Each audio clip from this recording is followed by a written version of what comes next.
Was ist das?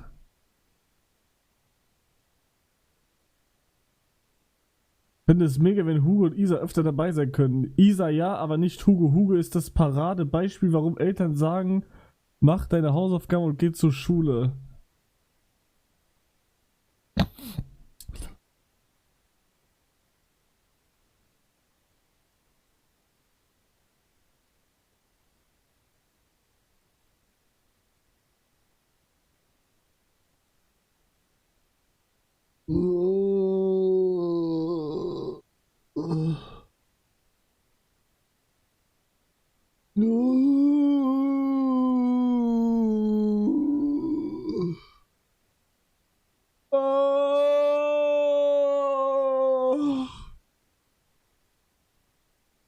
Digga, ich schwöre bei Gott, der eine Kommentar macht mich schon wieder depressiv, ne?